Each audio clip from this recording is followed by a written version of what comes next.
ನಿನ್ನೆ ದಿಢೀರಾಗಿ ರಾಜೀನಾಮೆ ಘೋಷಣೆ ಮಾಡಿದಂತ ರಾಮಲಿಂಗಾರೆಡ್ಡಿ ಅವರಿಗೆ ಫೈನಲಿ ಇಲ್ಲಿ ಸಿಎಂ ಡಿಕೆ ಶಿವಕುಮಾರ್ ಅವರು ಬಹುಶಃ ಕನ್ವಿನ್ಸ್ ಮಾಡಿರಬಹುದು ಅನ್ನುವಂಥದ್ದು ಕೂಡ ಈಗ ಗೊತ್ತಾಗ್ತಾ ಇದೆ. ಕಾರಣ ಏನು ಅಂತಂದ್ರೆ ನಿನ್ನೆ ತಡರಾತ್ರಿ ಮಾತನಾಡಿದ್ದಾರೆ. ರಾಮಲಿಂಗಾರೆಡ್ಡಿ ರಾಜೀನಾಮೆ ವಾಪಸ್ ಸಸ್ಪೆನ್ಸ್ ಆಗಿದೆ. ಈಗ ರಾಮಲಿಂಗಾರೆಡ್ಡಿ ಮನವೊಲಿಕೆಗೆ ಸಿಎಂ ಡಿಕೆ ಭಾರಿ ಸರ್ಕಸ್ ಮಾಡಿದ್ದಾರೆ ನಿನ್ನೆ ತಡರಾತ್ರಿವರೆಗೂ ಕೂಡ. ಅದಾದ ನಂತರ ಎಲ್ಲವೂ ಕೂಡ ನಿವಾರಣೆ ಆಗಿದೆ ಅಂತ ಹೇಳಿದ್ದಾರೆ. ಖಾಸಗಿ ಹೋಟೆಲ್ನಲ್ಲಿ 2.5 ಗಂಟೆಗಳ ಕಾಲ ಸಂಧಾನ ನಡೆದಿದೆ. ರಾಮಲಿಂಗಾರೆಡ್ಡಿ ಜೊತೆ ತಡರಾತ್ರಿವರೆಗೂ ಕೂಡ ಸಿಎಂ ಡಿಕೆ ಮಾತುಕತೆ ನಡೆಸಿದ್ದಾರೆ. 2.5 ಗಂಟೆಗಳ ಡಿಕೆ ಸಂಧಾನ ಸಫಲ ಆಯ್ತಾ ಅಥವಾ ವಿಫಲ ಆಯ್ತಾ ಅನ್ನುವಂಥ ಪ್ರಶ್ನೆ. ಮಿಡ್ ನೈಟ್ ಮೀಟಿಂಗ್, ಸಿಎಂ ಸಂಧಾನ ಸಕ್ಸಸ್ ಆಯ್ತಾ ಅಥವಾ ಇಲ್ವಾ, ಬಹಳಷ್ಟು ಕನ್ವಿನ್ಸ್ ಮಾಡ್ತಿದ್ದಾರೆ.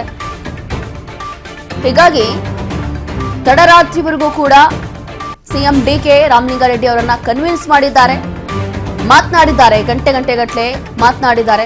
ಆ ಸಂದರ್ಭದಲ್ಲಿ ಏನೆಲ್ಲ ಆಗಿರಬಹುದು